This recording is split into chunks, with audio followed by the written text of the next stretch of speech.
کر رہا ہوں کہ یہ قرآن مجید کے 8 مقامات ہیں. انہی مقامات پر جنت کی عورتوں کا ذکر ہوا ہے. ہمارے ہاں تو عام طور پر ویسے لوگ پروپیگنڈا بھی کرتے ہیں کہ قرآن مجید میں جگہ جگہ یہ ذکر ہوا ہے. 8 مقامات ہیں پورے قرآن میں. اچھا. اور ان میں سے 4 مقامات ہیں جن میں ان عورتوں کے اوصاف بیان کرتے ہوئے، یعنی بہت سے اوصاف میں نے آپ کو بتایا نا، وہ عربی زبان کے بہت سے خوبصورت الفاظ میں بیان کیے گئے ہیں. 4 مقامات ہیں. کل 8 مقامات ہیں، ان میں سے 4 مقامات ہیں جن میں عورتوں کی صفات بیان کرتے ہوئے لفظ حور استعمال ہوا ہے. اچھا. اب یہ لفظ حور جس کے بارے میں نے عرض کیا، ہمارے ہاں یہ خیال پیدا ہو گیا لوگوں میں کہ یہ غالباً کسی مخلوق کا نام ہے. اور اس کی وجہ بھی یہ ہوئی کہ یہ لفظ چونکہ اپنے صوتی آہنگ کے لحاظ سے خوبصورت بھی تھا اور ایک بہت ہی مختصر لفظ بھی ہے، تو یہ رائج ہونا شروع ہو گیا فارسی زبان میں بھی، ہمارے ادب میں بھی. حوریان بہشت کی تعبیر ہو گئی، خود ہم نے اس کو اختیار کر لیا. اس کے معنی کی طرف لوگوں کی توجہ نہیں رہی. حالے کہ جس طریقے سے باقی الفاظ آئے ہیں یہ بھی اسی طرح کے ایک عربی زبان کا لفظ ہے. اچھا. اور ایک ایڈجیکٹو ہے، صفت کے طور پر آیا ہے. یعنی اگر عورت کو آہو چشم کہنا ہے تو اس کے لیے ظاہر ہے کہ این کا لفظ استعمال کیا گیا ہے. شرمیلی نگاہ والی کہنا ہے تو قاصرات الطرف کا لفظ استعمال کیا گیا ہے. ہمسن کہنا ہے تو اس کے لیے ایک لفظ استعمال کیا گیا ہے. اگر کنواری کہنا ہے تو اس کے لیے ایک لفظ استعمال کیا گیا ہے. بالکل اسی طرح یہ بھی ان لفظوں میں سے ایک لفظ ہے. ٹھیک. تو اگر یہ ان لفظوں میں سے ایک لفظ ہے تو میں یہ گزارش کروں گا کہ پھر اس کے بعد اس کو الگ سے کوئی اسم علم کے طور پر لینا یہ عربیت کے بالکل خلاف ہوگا. اچھا. یعنی جیسے باقی صفات ہیں اسی طرح یہ بھی ایک صفت ہے. یعنی عورتوں کی صفات میں سے ایک صفت. اگر میں نے ایک جگہ گل بدن کا لفظ استعمال کیا ہے، دوسری جگہ گل اندام کا لفظ استعمال کیا ہے، تیسری جگہ نازنین کا لفظ استعمال کیا ہے، تو یہ جتنے الفاظ میں استعمال کر رہا ہوں یہ سب کے سب کیا ہیں؟ عورتوں کی خوبصورتی کو بیان کرنے کے لیے ان کی صفات. سیرت کو بیان کرنے کے لیے بھی آپ نے دیکھا کہ خیرات کا لفظ استعمال ہوا. یعنی ان کی سیرت بھی بہت غیر معمولی ہوگی. یہ جو لفظ حور ہے کیونکہ یہی مسئلہ بن گیا ہے، تو آپ یہ دیکھ لیجئے کہ اس لفظ کے بارے میں اہل علم کیا کہتے ہیں. یہ میں آپ کے سامنے مولانا سید ابو اللہ صاحب مودودی کا ایک نوٹ رکھ دیتا ہوں. انہوں نے یہ نوٹ سورہ دخان کی تفسیر میں لکھا ہے. ٹھیک. وہاں اوپر لفظ کیا آیا ہے آیت 54 میں، وَزَوَّجْنَاهُمْ بِحُورٍ عِین، یعنی ہم نے ان کو گوری گوری آہو چشم عورتوں سے بیاہ دیا ہوگا. وہ لکھتے ہیں اصل الفاظ ہیں حورن عین. یہ دیکھیے اس کی وضاحت کر رہے ہیں، یہ بتا رہے ہیں کہ ان الفاظ کے معنی کیا ہیں. اصل الفاظ ہیں حورن عین. حور جمع ہے حورا کی. یعنی عربی زبان میں جس طریقے سے مختلف صفات ایڈجیکٹیوز استعمال ہوتے ہیں اسی طرح حور جمع ہے حورا کی. اور حورا عربی زبان میں گوری عورت کو کہتے ہیں. اچھا. یعنی جس طرح سے آہو چشم عورت ہے، جس طریقے سے قاصرات الطرف عورت ہے، اسی طرح سے اگر کسی عورت کے رنگ کی خوبصورتی بیان کرنی ہو تو اس کو کیا کہیں گے؟ حورا. اور حورا عربی زبان میں گوری عورت کے کہتے ہیں. اس کے بعد دوسرا لفظ قرآن کیا استعمال کرتا ہے؟ این. وہ کہتے ہیں، اور این جمع ہے عینا کی. یعنی بالکل ایک ہی طرح کے الفاظ ہیں. اور یہ لفظ بڑی بڑی آنکھوں والی عورت کے لیے بولا جاتا ہے. تو اب یہ معلوم ہو گیا کہ یہ دونوں الفاظ کوئی اسم علم نہیں ہے. ان میں سے حور بھی تنہا کوئی اسم علم نہیں. یعنی یوں نہیں ہے کہ جیسے جن ایک مخلوق ہے اس کا نام جن ہے، ملائکہ ایک مخلوق ہے اس کا نام ملائکہ یا ملک ہے، بلکہ عورتیں ہیں جن کی صفات بیان کرنے کے لیے، جن کی خوبصورتی بیان کرنے کے لیے، جن کی سیرت کو بیان کرنے کے لیے کہیں خیرات کا لفظ آیا ہے، کہیں این کا لفظ آیا ہے، کہیں قاصرات الطرف کا لفظ آیا ہے، کہیں حور کا لفظ آیا ہے. ٹھیک. تو 4 مقامات پر یہ لفظ آیا ہے. اب آپ یہ فرمائیں گے کہ ہمارے ہاں تو ترجمہ کرنے والے بھی عام طور پر حوری کا لفظ لکھ دیتے ہیں. جی. تو یہ روایت بھی بہت بعد میں قائم ہوئی ہے. اچھا. یعنی جب ایک لفظ اردو زبان میں آ گیا، لوگوں نے اس کو بولنا شروع کر دیا، شاعروں نے اس پر شعر کہنے شروع کر دے جس میں لاکھوں برس کی حوریں ہوں، ایسی جنت کو کیا کرے کوئی. تو یہاں اگرچہ الفاظ تو قرآن میں اور بھی استعمال ہوئے تھے، لیکن یہ لفظ ہماری زبان کا حصہ بن گیا. جنت کی عورت کے لیے حور کا لفظ ہم نے اختیار کر لیا، حوریان بہشت کی تعبیر اختیار کر لی. یہ فارسی میں بھی آ گئی، یہ ہماری زبان میں بھی آ گئی. جب یہ ہماری زبان میں آ گئی تو اب ہمارا ترجمہ کرنے والے لوگ اپنی بات لوگوں تک پہنچانے کے لیے جب ایک لفظ ہماری زبان میں ایک خاص پس منظر سے آ گیا تو اسی کو استعمال کر دیتے ہیں. لیکن آپ کو میں تھوڑا پیچھے لے جاؤں گا. قرآن مجید کے اولین مترجمین میں سب سے بڑی شخصیت شاہ عبد القادر کی، امام الہند شاہ ولی اللہ کے صاحبزادے. ان کا ترجمہ قرآن کلاسیک کی حیثیت رکھتا ہے. وہ ترجمہ قرآن موزی القرآن کے نام سے شائع شدہ موجود ہے.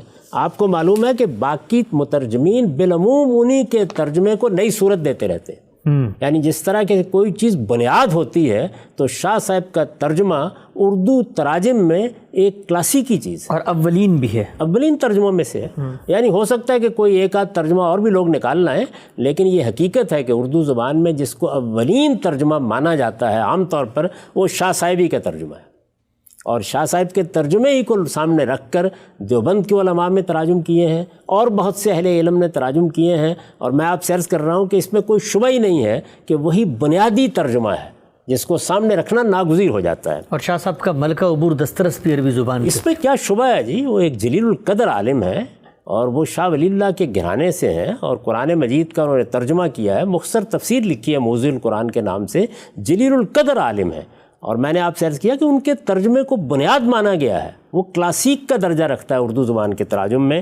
اب یہ چاروں مقامات پر میں ان کا ترجمہ آپ کو سنا دیتا ہوں. اچھا، یعنی انہوں نے کیا ترجمہ کیا؟ 4 مقامات میں نے آپ سے عرض کیا کہ 8 مقامات ہیں کہ جن پر قرآن مجید نے عورتوں کے حسن یا ان کی خوبصورتی کو بعض صفات کے ذریعے سے بیان کر کے جنت کی نعمتوں کی تفصیل کی. 8 مقامات ہیں. ان میں سے 4 جگہیں ہیں جہاں پر حور کا لفظ استعمال ہوا ہے. تو یہ چاروں جگہیں دیکھ لیجئے. سب سے پہلے سورہ دخان میں دیکھیے. سورہ دخان میں یہ آیت ہے 54 اور اس کے الفاظ کیا ہیں؟ وَزَوَّجْنَاهُمْ بِحُورٍ عِین. دیکھیے حور کا لفظ آ گیا. اب شاہ صاحب کا ترجمہ سنیے. اور بیاہ دیں ہم نے ان کو گوریاں بڑی آنکھوں والیاں. اور بیاہ دیں زوجناہم، اور بیاہ دیں ہم نے ان کو گوریاں. یہ کس کا ترجمہ ہے؟ حور کا. اور این کا ترجمہ بڑی آنکھوں والیاں. اچھا، شاہ صاحب نے لفظ حور نہیں استعمال کیا بلکہ لفظ کا جو حقیقی مفہوم ہے اس کو سامنے رکھ کے ترجمہ کیا ہے. میں نے عرض کیا کہ یہ بہت بعد میں مستعمل ہوا ہے. یعنی شاہ صاحب جب ترجمہ کر رہے ہیں اس وقت یہ لفظ ہماری اردو زبان میں وہ صورت نہیں اختیار کر چکا تھا جو بعد کے مترجمین کے ہاں یا اردو زبان بولنے والوں کے ہاں ہم دیکھتے ہیں. ٹھیک. اس کے بعد تو آپ دیکھیے کہ ہماری شاعری میں وہ لفظ آ گیا، ہمارے ادب میں آ گیا، ہر شخص کی زبان پر آ گیا اور یہ تاثر بن گیا کہ یہ شاید جنت کی عورتوں کا کوئی نام ہے. یہ نام نہیں ہے. جنت کی عورتوں کی صفات قرآن میں بیان ہوئی ہیں. قاصرات الطرف بیان ہوا ہے تو وہ ان کا کوئی نام نہیں ہے. اطراف بیان ہوا ہے تو ان کا کوئی نام نہیں ہے. اسی طرح سے دوسرے الفاظ ہیں تو یہ بھی ایک لفظ ہے. اس کے بعد دوسرے دیکھیے سورہ طور میں استعمال ہوا ہے. اس میں الفاظ کیا ہیں؟ یہ آیت 20 ہے. وَزَوَّجْنَاهُمْ بِحُورٍ عِین. وہی الفاظ ہے کم و بیش. شاہ صاحب نے ترجمہ کیا ہے اور بیاہ دی ہم نے ان کو گوریاں بڑی آنکھوں والیاں. یعنی بیاہ دی ہم نے ان کو گوریاں. گوریاں حور میں نے عرض کیا نا حورا کی جمع ہے. اور بیاہ دی ہم نے ان کو گوریاں اور این کا ترجمہ کیا ہے اور بڑی آنکھوں والیاں. اس کے بعد سورہ رحمان میں یہ لفظ آیا ہے حور مقصورات فی الخیام.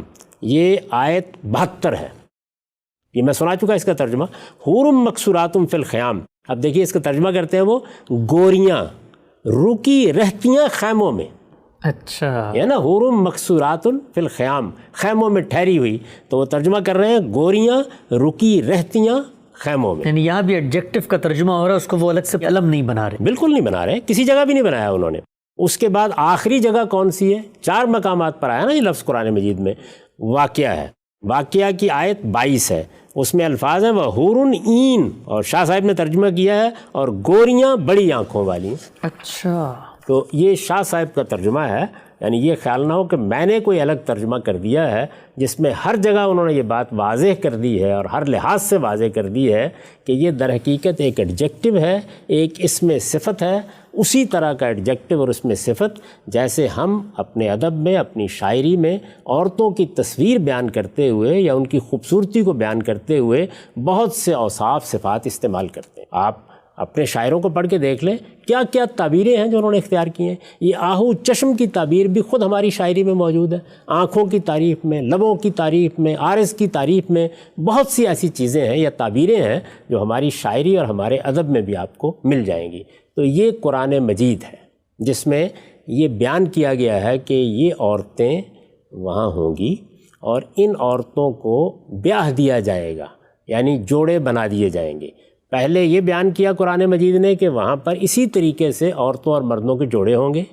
پھر یہ بیان کیا کہ اس دنیا کے اندر جو سیرت، جو کردار بھی ہو، یہاں پر تو یہ ہو سکتا ہے کہ فرعون کے گھر میں آسیہ ہو اور لوط کے اور نوح کے گھر میں وہ عورتیں ہوں جن کو قرآن مجید یہ کہتا ہے کہ انہوں نے اپنے شوہروں کے ساتھ خیانت کی، لیکن قیامت میں یہ ترتیب نہیں ہوگی۔ وہاں پر جوڑے نیکوکاروں کے نیکوکاروں کے ساتھ بنائے جائیں گے، بدوں کے بدوں کے ساتھ بنائے جائیں گے۔ وہ اصولی بات سورہ نور میں بیان کر دی۔